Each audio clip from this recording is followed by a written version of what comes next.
अस्सलाम वालेकुम, मैं हूं रेहान तारिक और आप देख रहे हैं दस्तक। अमेरिका की जानिब से ईरान के साथ जारी जंगी कशीदगी के तनाजुर में जंग बंदी के मौक़िफ़ से अचानक पीछे हटना और अमेरिकी सदर प्रेसिडेंट ट्रंप का जंग जारी रखने के अज़्म का इजहार खित्ते की सूरत हाल को मजीद पेचीदा बना रहा है। जैसा कि पहल अमेरिकी सदर की जानिब से यह तासुर दिया जा रहा था कि इस जारी जंग को महदूद रखा जाएगा और किसी न किसी मरहले पर जंग बंदी की राह हमवार की जाएगी, लेकिन हालिया बयानात ने इस तासुर को बदल कर रख दिया है। ट्रंप इंतजामिया की जानिब से सख्त मौक़िफ़ इख्तियार किए जाने के बाद यह खदशा बढ़ गया है कि मशरिक़ वस्ता में जारी ये कशीदगी मजीद वसी जंग में तब्दील हो सकती है। ख़ास तौर पर ईरान के नए सुप्रीम लीडर मुश्तबा ख़ामनेई के पहले खिताब के बाद डोनाल्ड ट्रंप तिलमिला उठे। डोनाल्ड ट्रंप ईरान के खिलाफ शदीद रद्द-ए-अमल देते हुए कह रहे हैं कि ईरान एक शरपसंद सल्तनत है और ईरान को इस जंग की भारी कीमत चुकाना पड़ेगी। अब इस सूरत हाल ने आलमी बरादरी के लिए सवाल भी खड़ा कर दिया है कि अगर बड़ी ताकतें खुद जंग बंदी के उसूलों से पीछे हट जाएं तो फिर आलमी निज़ाम और बैनुल अक़वामी क़वानीन की हैसियत क्या रह जाती है, क्योंकि ये जंग सिर्फ अस्करी महाज तक महदूद नहीं बल्कि इसके सियासी और कानूनी पहलू भी इंतहाई अहमियत के हामिल है। ऐसे में सवाल ये उठता है कि क्या आलमी क़वानीन इस तरह के तनाज़ात को रोकने में वाकई मौसर है या फिर ताकतवर रियासतें उन्हें अपनी मर्जी के मुताबिक इस्तेमाल करती हैं। उसूली तौर पर अक़वाम मुत्तहिदा के चार्टर के मुताबिक किसी भी रियासत को दूसरे मुल्क के खिलाफ ताकत इस्तेमाल करने की इजाज़त सिर्फ दो सूरतों में होती है। पहली सूरत यह है कि अक़वाम मुत्तहिदा की सलामती काउंसिल इसकी मंजूरी दे, जबकि दूसरी सूरत में कोई रियासत अपने दिफा में कार्रवाई कर रही हो। ये उसूल दूसरी जंग अजीम के बाद इसलिए वज़ा किए गए थे ताकि दुनिया को एक बार फिर बड़े पैमाने की जंगों से बचाया जा सके। लेकिन अमली तौर पर देखा जाए तो आलमी सियासत में ताकत का तवाज़ुन अक्सर इन उसूलों पर गालिब आ जाता है।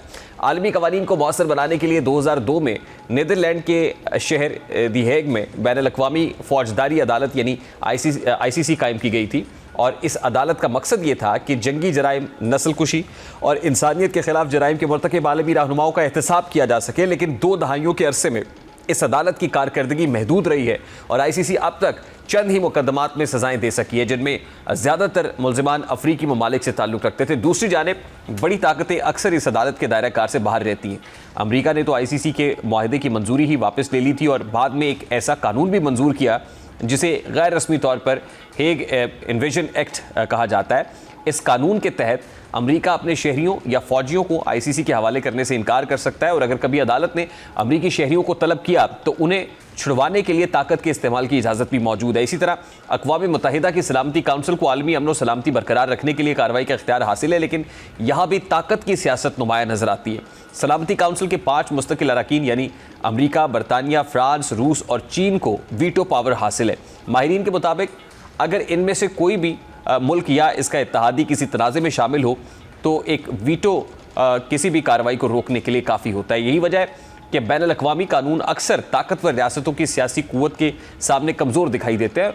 मौजूदा ईरान अमेरिका कशीदगी भी इसी हकीकत की एक मिसाल बनकर सामने आ रही है, जहाँ आलमी कवानीन जंग को रोकने में मौसर दिखाई नहीं दे रहा है। अब जहाँ आलमी कवानीन बेबस हों वहाँ जंग को रोकने का वाहिद रास्ता सालसी और मुज़ाकरात ही रह जाता है। जब आलमी कवानीन या इदारे तनाज़े को रोकने में नाकाम दिखाई दे तो इलाकाई और आलमी ताकतों को सिफारतकारी के ज़रिए कशीदगी कम करने की कोशिश करना पड़ती है। यही वजह है कि इस वक्त कई ममालिक पसे पर्दा सफारती कोशिशों में मसरूफ़ है ताकि मशरिक़ वस्ता को बड़े पैमाने की जंग से बचाया जा सके।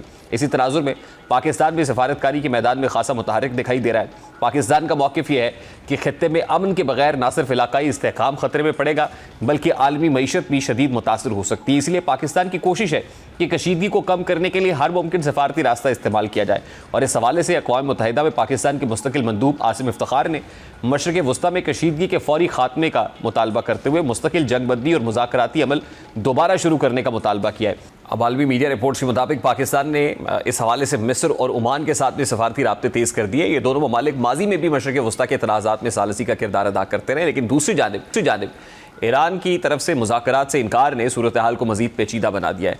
ईरान का मौक़िफ़ है कि जब तक इसके खिलाफ जारी फ़ौजी कार्रवाइयाँ बंद नहीं होती वो मुज़ाकरात की मेज़ पर वापस नहीं आएगा।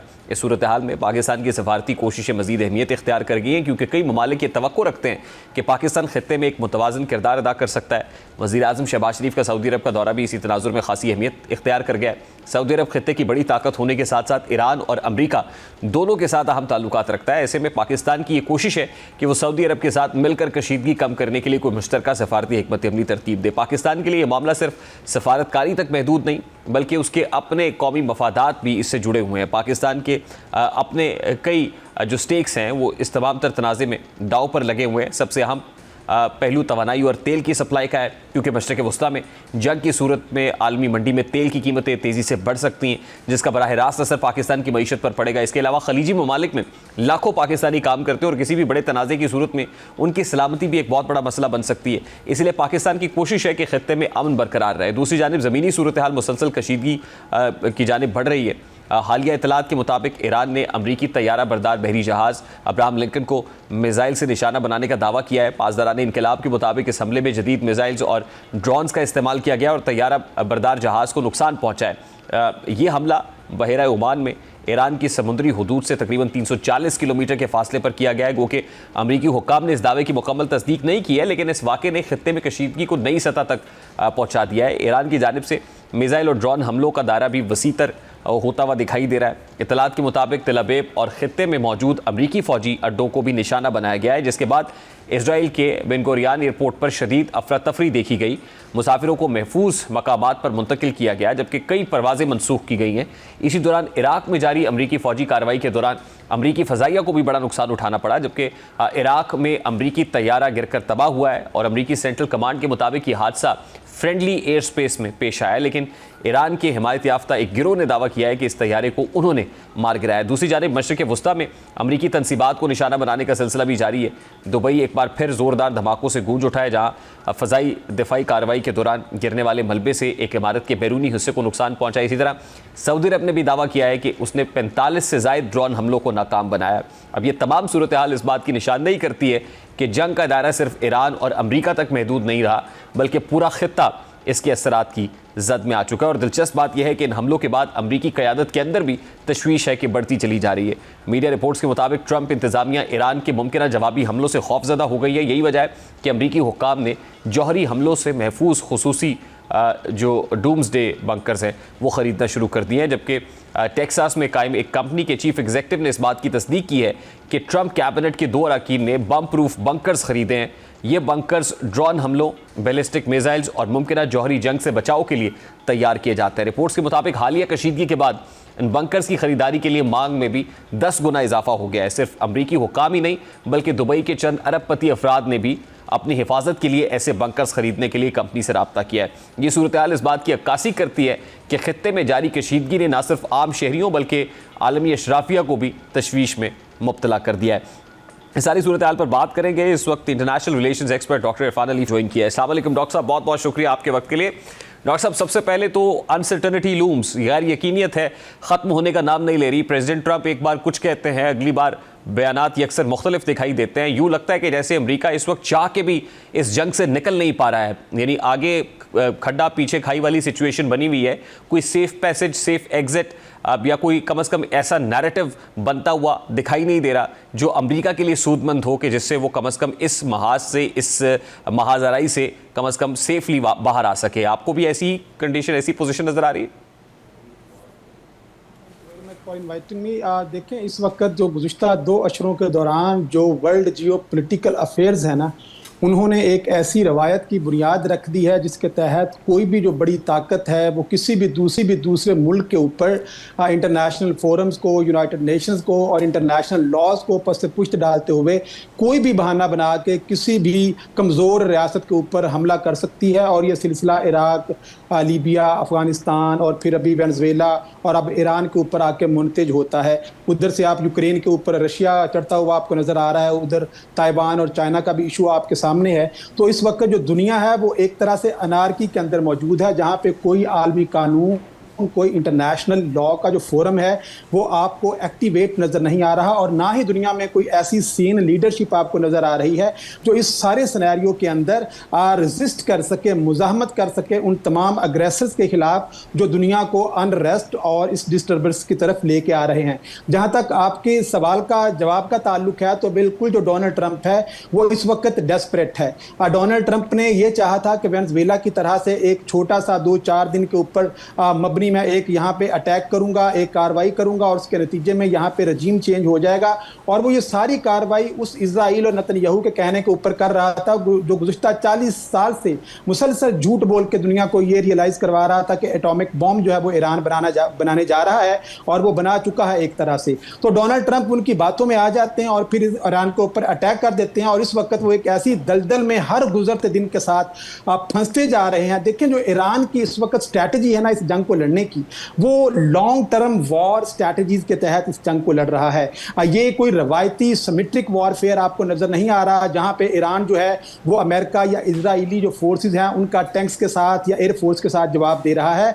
ईरान ने जो स्ट्रैटेजी 2003 के बाद इराक के अंदर अप्लाई की, और वो स्ट्रैटेजी 2011 के बाद जो सीरिया के अंदर, शाम के अंदर उसने अडॉप्ट की थी, लॉन्ग फेयर एसिमेट्रिक वॉरफेयर की जो स्ट्रैटेजीज होती हैं, जिसके तहत आप दुश्मनों के साथ डायरेक्ट कॉन्फ्लिक्ट के अंदर नहीं आते, आप डिफरेंट प्रॉक्सीज जो हैं वो उनको प्रमोट करते हैं, उनको इकोनॉमिकली मिलिटरीली सपोर्ट देते हैं, और वो आपकी बिहाफ के ऊपर आपके दुश्मन के जो इंटरेस्ट होते हैं उस खित्ते के अंदर उसको निशाना बनाते हैं। तो इस वक्त आप पूरे मिडल ईस्ट के अंदर देखते हैं कि जो फ्रंट लाइन थी इजराइल की और अमेरिका की अगेंस्ट द ईरान, वो तमाम मिलिट्री बेसिस थी जो उस वक्त गल्फ कंट्री के अंदर आपको नजर आती हैं, और ईरान ने चुन चुन कर उन तमाम बेसिस को निशाना बनाया। बहरीन के अंदर 5th फ्लीट तबाह कर दिया गया, अल उदीद एयर जो उनका एयर बेस था वो तबाह कर दिया गया, सऊदी अरेबिया के अंदर, बहरीन के अंदर, कुवैत के अंदर, कतर के अंदर, इवन क्या टर्की के ऊपर 3 मजाइल जो हैं वो जा रहे थे जिनको इंटरसेप्ट कर लिया गया था। फिर आपको कब्रस के ऊपर भी मजाइल जो कि फॉल्स फ्लैग ऑपरेशन भी इजराइल कर रहा है। देखिए, जो इस वक्त दोनों ममालिक के मफादात थे, अमेरिका के और इजराइल के, अमेरिका के तो जितने मफादात इस रीजन में थे ना, वो तो सारे के सारे वो मरवत के कहने के ऊपर वो तो बढ़ गए हैं। मतलब उन तमाम मफादात को जो जद पड़ी है आने वाले 20, 30 या 40 साल तक, उसको रिकवर करना तो बहुत मुश्किल है। चे जाए कि अमेरिका जो है वो इस रीजन के अंदर बूट ऑन द ग्राउंड लेके आए और कम से कम 5-10 साल तक उनकी फोर्सेस ईरान के अंदर मौजूद रहें, यहाँ का रजीम चेंज किया जाए और खित्ते के अंदर एक स्टेबिलिटी हो, और फिर दुनिया जिसने अपनी इकोनॉमी जो है वो मिडल ईस्ट की तरफ लेके आए थे, उनकी थोड़ा सा जो ट्रस्ट है इस खित्ते के ऊपर बिल्ड हो जाए। लेकिन दूसरी तरफ जब आप इजराइल को देखते हैं तो वो अपने तमाम मफादात को हासिल करता हुआ नजर आ रहा है। इजराइल का अल्टीमेट जो स्ट्रैटेजी रही है इस जंग के अंदर, वो थ्रेट को मैनेज करने की कोशिश नहीं कर रहा, ना ही वो थ्रेट को बैलेंस करने की कोशिश कर रहा है, वो ईरानियन थ्रेट को डोमिनेट करने की कोशिश कर रहा है। और उस कोशिश के अंदर उसकी अल्टीमेट जो शुरू से एक ही ख्वाहिश थी कि जितने भी अरब और मुस्लिम कंट्रीज हैं किसी तरह से इनका बाहमी कॉन्फ्लिक्ट के अंदर वो ले आए, और बहुत सारे वो फॉल्स ऑपरेशन करते हुए देखिए। अगर आप इजराइल की आप ज्योग्राफी को देखते हैं ना, तो इधर से इजिप्ट को भी वो डोमिनेट कर रहा है, कर चुका है, लेबनान को डोमिनेट कर चुका है, सीरिया को डोमिनेट कर चुका है, जॉर्डन को डोमिनेट कर चुका है। अपने हमसायों से उसको कोई खतरा नहीं है। अब एक ही मुल्क था जो उसकी डोमिनेशन के अंडर नहीं आ रहा था, और वो ईरान है। और उसकी तबाही अल्टीमेटली आप देखते हैं कि उनका इंफ्रास्ट्रक्चर को तबाह करना और वहाँ की जो एटॉमिक तनसीबात को तबाह करना, या जो भी उसकी कैलकुलेशन थी सही या गलत, बहुत हद तक वो इजराइल की फेवर में जा रही है। जितना ये खित्ता अनरेस्ट के अंदर होगा, जितना इस खित्ते के अंदर डिस्टर्बेंस होगी, उतना जो इजराइल है वो एक महफूज तस्वुर करेगा अपने आप को। इजराइल की सिक्योरिटी का मतलब है कि खित्ते के तमाम मुल्क इनसिक्योर हो जाएं, और अगर खित्ते के तमाम मुल्क सिक्योर्ड हैं तो इजराइल अपने आप को इनसिक्योर समझता है। डॉक्टर साहब देखिए, अभी तक तो एज ऑफ नाउ तो जो ब्रदरली कंट्रीज हैं उनकी तरफ से भी रिस्पॉन्ड नहीं किया गया, रिटेलिएट नहीं किया गया। जो ईरान की जानिब से अमरीकी फ़ज़ाई अड्डों के ऊपर अटैक्स किए गए, वो यूएई हो, वो कतर हो, या वो दीगर नेबरली कंट्रीज़ हों, वो नहीं हुआ उनकी तरफ से। तो फिर भी जो सैनिटी है वो प्रिवेल की है। अब बड़ा इंपॉर्टेंट रोल है जो प्राइम मिनिस्टर साहब सऊदी अरेबिया गए हैं, इसमें पाकिस्तान का भी रोल बड़ा पॉइज्ड और बड़ा बैलेंस्ड रहा है as far as the foreign policy is concern. तो आप अगर ये प्रोलॉन्ग करती है जंग, तो फिर वो कहते ना कि लगेगी आग तो आएंगे घर कई जद में, यहाँ पे सिर्फ हमारा मकान थोड़ी है, तो फिर क्या बेफिटिंग रिस्पॉन्स होगा सर? देखिए, जैसे जैसे ये जंग प्रिवेल करेगी ना, तो इस जंग का जो फैसला है ना वो मैदान जंग में नहीं होना, इसका फैसला जो है वो दुनिया की माईशत के मैदान में होगा। इस वक्त पूरी दुनिया के अंदर अगर अमेरिका ने और इंटरनेशनल जो एनर्जी एजेंसी है, एसोसिएशन है, उसने मिलियंस ऑफ जो बैरल ऑयल है उसको छोड़ दिया मार्केट के अंदर, ताकि मार्केट के अंदर जो अनरेस्ट है वो कम हो सके। लेकिन आप देखते हैं कि दुनिया में फी बैरल जो कीमत है वो $100 पे आके ठहर गई है। इसका मतलब क्या है कि दुनिया की जो बड़ी कंपनीज हैं उनका जो ट्रस्ट है वो डेवलप नहीं हो रहा, और उनको ये समझ आ रही है कि ये जंग प्रोलॉन्ग करेगी, और जैसे जैसे ये जंग प्रोलॉन्ग करती जाएगी वैसे वैसे जो यूरोपियन कंट्रीज और पूरी दुनिया में मशरिक से मगरिब तक और शमाल से जनूब तक ईच एंड एवरी सिटीजन उसके वॉलेट के ऊपर असर पड़ेगा, और जब उनके वॉलेट्स के ऊपर असर पड़ेगा और उनकी जो किचन बास्केट है वो जब पूरी नहीं हो रही होगी उनके बजट के अंदर, तो उनकी जो दाखिली सियासत है उसके ऊपर दबाव कायम होगा, और जब वो दाखिली सियासत में दबाव आएगा तो उस दबाव के तहत इस जंग का फिर कोई खात्मा होगा, और इस जंग का जो खात्मा है ये होगा फिर ईरान की कंडीशन के ऊपर। देखिए, ईरान का जो आपने इंफ्रास्ट्रक्चर तबाह किया है, ईरान उस तमाम इंफ्रास्ट्रक्चर की तबाही के नुकसानात का मुआवजा लेगा। ईरान जो है वो तमाम गल्फ कंट्रीज के अंदर जो इस वक्त अमेरिकन मिलिट्री बेसिस हैं उनके खात्मे की बात करेगा। ईरान जो है वो अपने ऊपर लगी हुई तमाम जो सैंक्शंस हैं उनके खात्मे की बात करेगा, और ईरान जो है इंटरनेशनली जितने भी उनके अकाउंट्स मुंजमद हैं, उनके रिसोर्सेज को इंटरनेशनल बैंक्स के अंदर मुंजमद किया गया है, उन तमाम अकाउंट्स को रिकवर करने की बात करेगा। तो ये जंग का जो अल्टीमेट खात्मा होगा वो अब ईरान अपनी क्योंकि बका की जंग लड़ रहा है, ये समझना बड़ा ज़रूरी है दुनिया के लिए। और इसी वजह से जैसे आपने कहा कि गल्फ कंट्रीज ये बात समझते हैं कि ईरान इस वक्त जिस कंडीशन के अंदर फंसा हुआ है वो उसने पूरी 40 साल तक अमेरिका के ऊपर बॉम्ब फेंकने के लिए तैयारी नहीं की है, या ऊपर इजराइल के ऊपर मिसाइल फेंकने के लिए तैयारी नहीं की है। अल्टीमेटली उसको पता था कि ना तो वो टैंक्स के साथ अमेरिका से जीत सकता है, ना अपने जेट्स के साथ जीत सकता है। अल्टीमेटली उसकी जो एसिमेट्रिक वॉरफेयर स्ट्रैटेजी है वही इसको प्रोलॉन्ग करती जाएगी।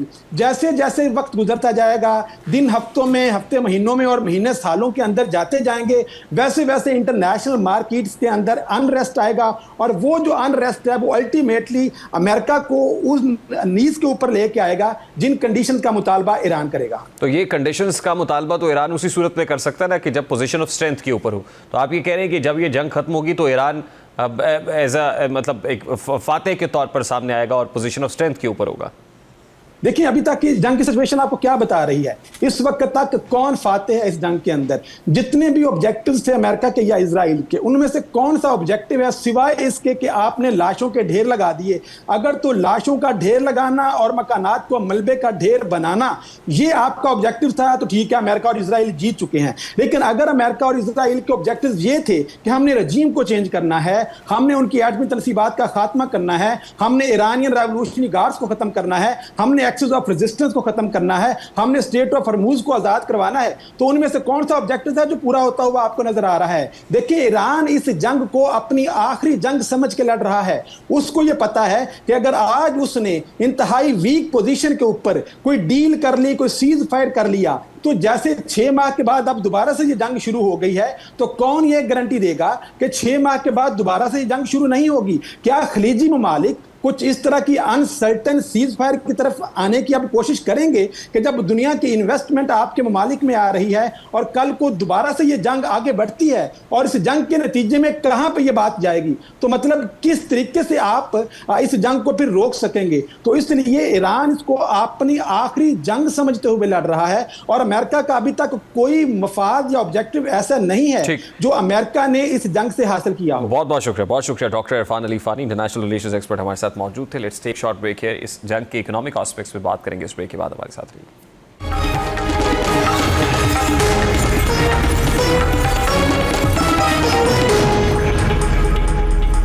मशरिक़ वुस्ता में भड़कती हुई जंगी आग अब सिर्फ मैदान जंग तक महदूद नहीं रही, बल्कि इसके शोले आलमी मईशत तक पहुंच चुके हैं। ये वो आग है जिसे नाकिदीन के मुताबिक अमरीकी पॉलिसीज़ और बिलखुसूस प्रेसिडेंट ट्रंप की जारहाना हिकमत अमली ने भड़काया, और अब यही आग आलमी मईशत के साथ साथ खुद अमरीकी मईशत को भी झुलसा रही है।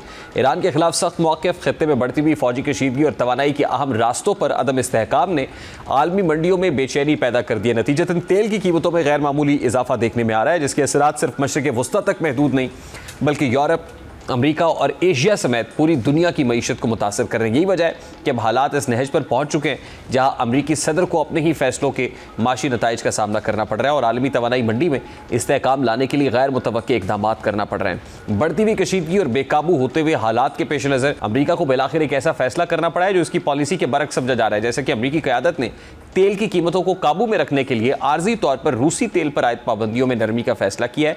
ये इकदाम इस बात का वाज़ेह इशारा है कि जंग और जुग्राफियाई सियासी कशीदगी का दबाव सिर्फ आलमी मईशत पर ही नहीं बल्कि खुद अमरीका की इक्तसादी सूरत हाल पर भी शिद्दत से महसूस किया जा रहा है। रूसी तवानाई पर पाबंदियों का मकसद इब्तदा में सियासी दबाव बढ़ाना था, लेकिन जब तवानाई की आलमी मंडी में अदम इस्तेहकाम बढ़ा और कीमतें तेज़ी से ऊपर जाने लगी तो अमरीका को बैकफुट पर आना पड़ा। और इस सूरत हाल ने यह हकीकत भी वाज़ेह कर दी है कि तेल की मईशत का निज़ाम आलमी मईशत से जुड़ी हुई है और किसी एक खित्ते में जंग या कशीदगी पूरी दुनिया के माशी निज़ाम को मुतासर कर सकती है। इसी तनाजुर में अल जज़ीरा की एक तफसीली रिपोर्ट भी सामने आई है जिसमें बताया गया है कि ईरान के खिलाफ जारी जंग का अमरीकी मईशत पर सबसे बड़ा असर तवानाई के शोबे के जरिए पड़ रहा है। रिपोर्ट के मुताबिक खलीज में बढ़ती हुई कशीदगी और आबनाए हुर्मुज़ की मुमकिना बंदिश ने आलमी तवानाई मंडी को हिलाकर रख दिया है, क्योंकि दुनिया के तकरीबन 20% तेल की तरसील इसी रास्ते से होती है। इसलिए अगर ये रास्ता बंद हो जाता है तो इसके असरात पूरी दुनिया की मईशत पर मुरतब होंगे। रिपोर्ट में बताया गया है कि कशीदगी के बायस आलमी मंडी में तेल की कीमतें पहले ही $100 फी बैरल से तजावुज़ कर चुकी, जबकि ईरान की जानिब से खबरदार किया गया है कि अगर सूरत हाल मजीद बिगड़ती है तो कीमतें $200 फी बैरल तक भी जा सकती हैं। ऐसी सूरत में न सिर्फ आलमी तवानाई बहरान पैदा हो सकता है बल्कि सनती पैदावार, तिजारत और इक्तसादी सरगर्मियों में भी नुमाया कमी आ सकती है। और रिपोर्ट के मुताबिक इस जंग का दौरानिया इस बात का तयन करेगा कि अमरीकी मईशत पर इसके असरात कितने शदीद होंगे। अगर यह तनाज़ा जल्द ख़त्म हो जाता है तो तेल की कीमतें निस्बतन जल्द मामूल पर आ सकती हैं और आलमी मईशत एक बड़े बहरान से बच सकती है। लेकिन अगर जंग कई हफ्तों या महीनों तक जारी रही तो अमरीका को बढ़ती हुई महंगाई, माशी सुस्त रवि और मुमकिन कसाद बाजारी जैसे खतरात का सामना करना पड़ सकता है। और रिपोर्ट के मुताबिक माशी माहिरीन का कहना है कि अगर तवानाई की कीमतें मुसलसल बुलंद रही तो ये सूरत हाल 1970 की दहाई की तरह एक नए माशी बहरान को जन्म दे सकती है। इस तमाम तर सूरत हाल में महंगाई भी बढ़ती है और माशी तरक्की भी रुक जाती है, जिसके नतीजे में अवामी ज़िंदगी और कारोबारी सरगर्मियाँ शदीद मुतासर होती हैं। दाम $100 फी बैरल के ऊपर तेल की कीमतों का इस वक्त रुकना, पहले $120 फी बैरल पे गया, फिर 90 पे आया, लेकिन अभी भी ज़ाहिर है मार्केट में जो ट्रस्ट है वो बिल्ड नहीं हो पा रहा। अनसर्टेनिटी अपनी जगह पे बरकरार है। हमारे यहाँ हफ्तावार तेल की कीमतों का तयन होता है और अभी प्राइम मिनिस्टर ऑफिस से ये खबरें सामने आ रही हैं कि तेल की कीमतों को फ़िलहाल अभी तक बरकरार रखने का फ़ैसला किया गया है। गुज़श्ता हफ्ते प्राइम मिनिस्टर साहब ने जो खिताब किया था उसमें इंदिया दिया था कि तेल की कीमतें बढ़ेंगी, इसके अलावा और कोई चारा नहीं है। लेकिन जो सप्लाई लाइन है वो ठीक लग रही है, तेल पहुंच रहा है और अभी तक का जो फ़ैसला है ज़राए के मुताबिक उसमें तेल की कीमतों को बरकरार रखने का फ़ैसला भी किया गया है। हारून शरीफ साहब माहिर अमूर है, उन्होंने हमें ज्वाइन किया। अस्सलाम वालेकुम हारून साहब, thank you very much for joining us. इसी खबर से इब्तिदा कर लेते हैं। खबरें आ रही हैं कि तेल की कीमतें, हमारे यहाँ पेट्रोलियम मसनूआत की कीमतें वो बरकरार रखने का, यानी वो जो 55 रुपये फ़ी लीटर इजाफा किया गया था वही कीमतें बरकरार रखने का फ़ैसला किया गया है। ऑल्दो ये इंदिया ज़रूर दिया था प्राइम मिनिस्टर अपने खिताब में कि हो सकता है कि कीमतें बढ़ानी पड़े, तो अभी तक का तो ये फ़ैसला है। How do you see this decision sir? जी, अगर आपको याद हो कि जब ये 55 रुपये बढ़ाई गई थी कीमत, तो उस वक्त ये कहा गया था कि हर हफ्ते इसका रिव्यू होगा। तो क्योंकि तेल की कीमतें इतनी वॉलेटाइल हैं, एक वक्त में 89 पे चला गया नीचे, एक वक्त में $120 पर चला गया, तो आई थिंक ये दुरुस्त फैसला है कि हमने प्रीएम्प्ट करते हुए एडवांस में कीमतें जो बढ़ा दी थी उनको बरकरार रखें, क्लोज वॉच रखें और इसको देखें किधर जाता है। क्योंकि एक तो बड़ी क्लियर चीज़ है कि जंग के ऊपर, उसकी टाइमिंग के ऊपर यूनाइटेड स्टेट्स की एक मिसकैलकुलेशन दिखाई दे रही है। दे जस्ट थॉट कि वो हफ्ते 10 दिन के अंदर अपने अहदाफ पूरे कर लेंगे, लेकिन रेजिस्टेंस ज़्यादा है, इंटेंसिटी बढ़ रही है, डैमेज बढ़ रहा है, ट्रस्ट जो है वो ख़त्म हो चुका है इस वक्त इन मार्केट्स में। जीसीसी की मार्केट्स हिट हो चुकी हैं। जो स्ट्रेट ऑफ हॉर्मुज़ है उसको समझना बहुत ज़रूरी है कि सिर्फ वो तेल ही वहाँ से नहीं जाता है, वहाँ से दूसरी खुर्दोनोश की अशिया भी जाती हैं। और तेल की जो एशिया की 3 बड़ी मार्केट्स हैं, जिसके अंदर जापान है, चीन है, कोरिया है और इवन इंडिया है, वो सारा ज़्यादातर तेल यहीं से जाता है। तो जब ये मार्केट स्लो डाउन होंगी, आपको ये मैं याद कराता जाऊँ कि जो ग्लोबल इकोनॉमिक रिकवरी है उसका 50% दारोमदार एशिया के ऊपर है। अगर एशिया स्लो डाउन होता है तो global economic recovery slow down होती है, और वो अब उसके असरात आने शुरू हो गए हैं। तो अब देखते हैं क्या सिमत पकड़ती है। खित्ते के ऊपर तो बहुत ही स्ट्रॉन्ग असरात हैं, ख़ास तौर पे जीसीसी कंट्रीज़ में, क्योंकि वहाँ से इन्वेस्टर्स जो हैं उन्होंने अपना पैसा निकालना शुरू कर दिया है, मूव आउट करना शुरू कर दिया है। जो सेफ हेवन्स थी वो अब अनसेफ दिखाई देती हैं। पाकिस्तान के ऊपर तो $10 तेल की कीमत बढ़ने का तकरीबन $1 अरब का इंपोर्ट बिल हमारा इंक्रीज होता है ऑयल पेट्रोलियम की कीमतें बढ़ने का। तो हम जो बैलेंस ऑफ पेमेंट की बड़ी टाइट रोप पे चल रहे हैं, हमारे लिए खतरा और भी ज़्यादा दिखाई देता है। अब आरूर साहब, एक दिया हुआ पॉलिटिकल स्टेटमेंट पूरी मार्केट पर रिफ्लेक्ट करता है, यानी बहुत ही मेजर्ड और कैलकुलेटेड अंदाज में स्टेटमेंट्स भी देने की ज़रूरत है। अगर अमेरिका ये समझ रहा है और अभी फील कर रहा है कि उसकी जो अब इकॉनमी है बड़े बुरे तरीके से हिट हो रही है, मगर जो प्रेसिडेंट ट्रंप स्टेटमेंट्स दे रहे हैं, यानी अब दरमियान में यूँ लगा कि जैसे ये जंग अब ख़त्म होने जा रही है, लेकिन अब जो हालिया स्टेटमेंट सामने आ रहे हैं उससे लगता है कि नहीं, अभी तो ये प्रोलॉन्ग करेगी और ये कई हफ्तों तक जारी रह सकती है और फिर मज़ीद इंटेंसिटी के साथ ईरान को हिट करने की बात भी हो रही है। तो क्या वजह है ये कि ये देखते हुए, जानते हुए कि इसका इम्पैक्ट मार्केट के ऊपर बहुत बुरा होगा, अनसर्टेनिटी होगी, इन्वेस्टर निकलेगा, और सिर्फ हमारे साथ ही नहीं है ये, बल्कि अमेरिका को बराह रास्त जो ग्लोबल मार्केट्स हैं जैसे आपने फरमाया उनको फेस करना पड़ रहा है। तो क्या वजह है सर, ये कितनी देर तक अगर ये रहता है, मजीद चलता है कई हफ्तों तक, तो फिर ग्लोबल इकोनॉमी के ऊपर क्या इम्पैक्ट होगा इसका? जी, we will be in a deep recession for quite some time, क्योंकि इकोनॉमीज, अगर आपको याद हो, कोविड के बाद मुकम्मल तौर पे रिकवर नहीं की हैं। अभी भी जो यूक्रेन की जंग शुरू हो गई, फिर पैलेस्टाइन में कॉन्फ्लिक्ट बढ़ गया, अब ये शुरू हो गया है। तो जो कॉन्फ्लिक्ट है, आर्म्ड कॉन्फ्लिक्ट, जो कि एक्ट ऑफ एग्रेशन जिसको मैं कहता हूँ, उसके इम्पैक्ट्स बहुत डीप रूटेड होते हैं। ईरान एक 90 मिलियन लोगों की आबादी का मुल्क है, एक उसकी तारीख है, उनकी एक आइडियोलॉजी है। उसको आप कैसे एक हफ्ते में मार धाड़ करके ख़त्म कर सकते हैं? आई थिंक बड़ी ये जो है इमेच्योर प्लानिंग से किया गया, लेकिन ये ज़रूर है कि उन्होंने उसका इंफ्रास्ट्रक्चर तोड़ दिया है, उसकी टॉप लीडरशिप को मार दिया है। सो उससे ईरान को भी संभलते बहुत टाइम लगेगा। लेकिन ये जो खित्ता है हमारा, अल्लाह का शुक्र है कि पाकिस्तान डायरेक्टली हिट नहीं हुआ, लेकिन इनडायरेक्टली पाकिस्तान के ऊपर इन्फ्लेशनरी प्रेशर्स बहुत बढ़ जाएंगे। I would not be surprise कि इन मंथ और सो के इन्फ्लेशन डबल डिजिट में चली जाए, उससे शरह सूद बढ़ेगी, उससे हमारी जो एक तबका ख़ास तौर पे जो वेस्ट के 2 प्रोविंसेस हैं जहां कॉन्फ्लिक्ट बॉर्डर पर हो रहा है, उनकी इकॉनमी हिट होगी, गुर्बत बढ़ेगी। पाकिस्तान जो है ऑलरेडी अफ़गानिस्तान के साथ एक कॉन्फ्लिक्ट में है, उसमें हमारे फाइनेंसेस भी लग रहे हैं। सो इस वक्त सारी चीज़ें जो हैं बहुत फ्लूइड हैं। मुझे तो बड़ा क्लियरली लगता है कि सर्टेनिटी पाकिस्तान की मैक्रो इकोनॉमिक सिचुएशन को देने के लिए पाकिस्तान के इकोनॉमिक मैनेजर्स को IMF से बातचीत शुरू कर देनी चाहिए, क्योंकि पाकिस्तान बड़ी मुश्किल से कुछ स्टेबल हुआ था, लेकिन वो स्टेबिलिटी इस अनसर्टेनिटी से फिर से शेकअप होती दिखाई दे रही है। देखिए, करंट अकाउंट या फिर ट्रेड डेफिसिट और फिर एक्सटर्नल जो डेट बर्डन है वो भी बढ़ेगा। आप दुरुस्त फरमा रहे हैं कि IMF से बात करने की ज़रूरत है। अभी जो हमारे इंटरनेशनल क्रेडिटर्स हैं उन्होंने हमें बहुत सपोर्ट की, वो चाहे सऊदी अरेबिया हो, UAE हो, ब्रदरली कंट्रीज़ हों, लेकिन जब ये सब इस सिचुएशन के अंदर होंगे तो फिर हम किससे मदद मांग रहे होंगे? ये क्वेश्चन नहीं है सर? जी, इसमें आप एक बहुत अहम नुक्ता है जो मैं दोबारा से रेज करूंगा कि हमारी फॉरेन एक्सचेंज अर्निंग का बड़ा जरिया रेमिटेंसेस है जो अरब ममालिक से आती हैं। A slowdown in Arab countries mean a slowdown in remittances as well.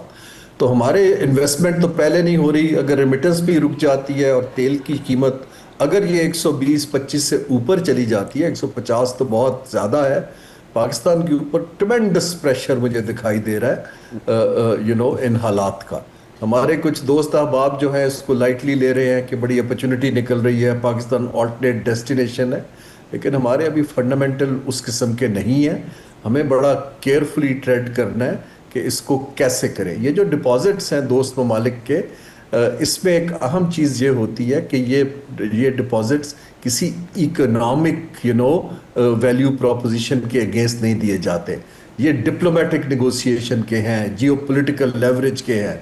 अगर वहाँ कल को लिक्विडिटी क्रंच आता है तो डिपॉजिट्स की सर्टेनिटी भी नहीं है, वो वापस मांग सकते हैं अनलेस एंड अनटिल के हम उनको ओपनली जो हमारे सिक्योरिटी कॉन्ट्रैक्ट्स हैं उसके तहत प्रोटेक्शन प्रोवाइड करें, बाकी सर्विसेज दें। So cost of these deposits जो है वो खाली इंटरेस्ट रेट नहीं है, इसकी एक जियोपॉलिटिकल कॉस्ट है।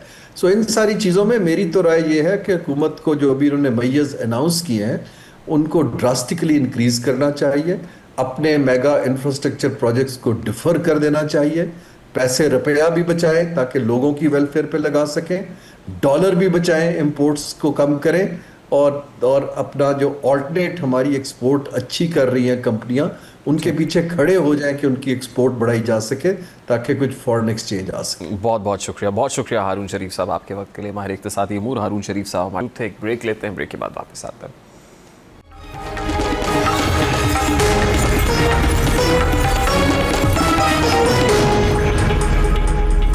खत्ते में कशीदगी में हालिया इजाफा और अफगानिस्तान में तालिबान की सरगर्मियों के बाद पाक अफवाज की जानिब से ऑपरेशन गज़ब लिल हक कामयाबी के साथ जारी है। पाक फौज ने अपनी सरहदी और दाखिली सलामती के दिफा के लिए मौसर इकदाम शुरू कर दिए हैं।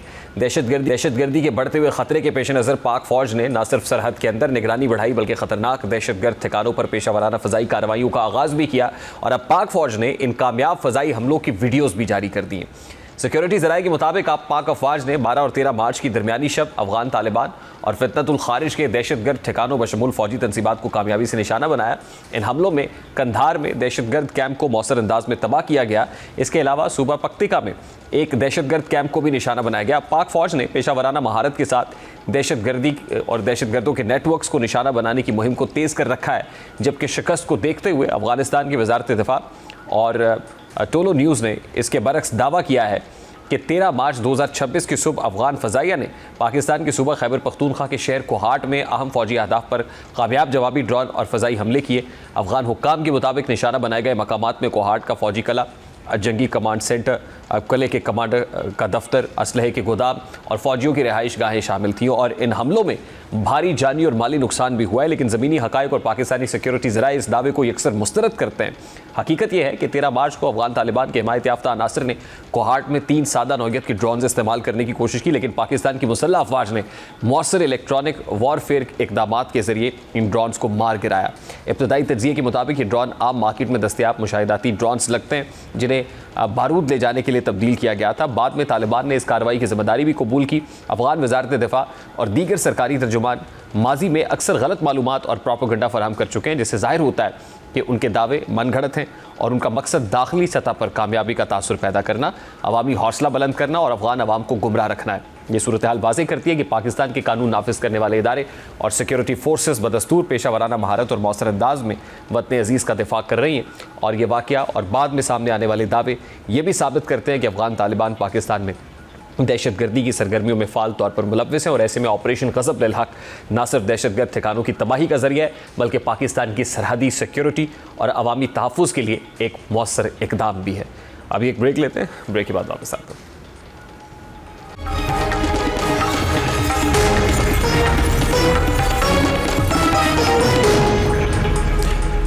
खैबर पख्तूनख्वा में तवानाई के बहरान से निमटने और आवाम को मुतबादिल और सस्ती बिजली फराहम करने के लिए तकरीबन 40 अरब रुपए के सोलर मनसूबे का ऐलान बज़ाहिर एक मस्बत पेशरफ्त के तौर पर सामने आया। ये मनसूबा इसलिए भी अहम समझा जा रहा था क्योंकि पाकिस्तान इस वक्त शदीद तवानाई बहरान और महंगी बिजली के मसले से दो चार है। ऐसे में काबिल तजदीद तवानाई खुसूसन सोलर पावर को मुस्तकबिल की ज़रूरत करार दिया जा रहा है। लेकिन अब इस बड़े मनसूबे पर उस वक्त सवालात उठने लगे जब प्रोजेक्ट डायरेक्टर की तकर्री के अमल में मुबैना बेज़ाब्तगियों की खबरें सामने आईं। यही वो पहलू है जिसने एक अवामी मफाद के मंसूबे को शफाफियत और गवर्नेंस के सवालात में ला खड़ा किया है। किसी भी बड़े तरक्याती मंसूबे में प्रोजेक्ट डायरेक्टर का किरदार मरकजी हैसियत रखता है। वो न सिर्फ मंसूबे की तकनीकी निगरानी करता है बल्कि फ़ंड्स के इस्तेमाल, टाइमलाइन की तकमील और फिर मुख्तलिफ इदारों के दरमियान राब्ते को भी यकीनी बनाता है। दूसरे अल्फाज में अगर मंसूबा एक मशीन है तो प्रोजेक्ट डायरेक्टर उसका कंट्रोल सिस्टम होता है। इसीलिए इस ओहदे पर तकर्री हमेशा मेरिट, तजुर्बे और शफाफ तरीक़ाकार के तहत की जाती है। लेकिन जब किसी ऐसे अहम ओहदे पर तकर्री के हवाले से कवायद व ज़वाबित की खिलाफ वर्जी या गैर शफाफ अमल की बात सामने आए तो ये खदशात पैदा होते हैं कि कहीं मंसूबा शुरू होने से पहले ही इंतज़ामी कमज़ोरियों का शिकार न हो जाए। अब इतलात के मुताबिक इस मंसूबे में प्रोजेक्ट डायरेक्टर की तैनाती के अमल में वो तरीक़ाकार इख्तियार नहीं किया गया जो आम तौर पर सरकारी मंसूबों के लिए मुकर्रर होता है। केपी हुकूमत पर यह इल्ज़ाम लग रहा है कि भर्ती का अमल मुकम्मल तौर पर मुसाबकती नहीं था या फिर ऐसे उम्मीदवारों को नज़रअंदाज किया गया जो इस ओहदे के लिए ज़्यादा केपेबल समझे जा रहे थे। अगर ये इल्ज़ाम दुरुस्त साबित होते हैं तो ये मामला सिर्फ एक तकर्री तक महदूद नहीं रहेगा, पूरे मंसूबे की शफाफियत और इंतज़ामी साख भी मुतासर हो सकती है। प्रोग्राम का वक्त अपने इख्तिताम को पहुंचा। आपसे मुलाकात होगी इंशाअल्लाह अगले हफ्ते। अपना रखिए ख्याल। अल्लाह हाफ़िज़।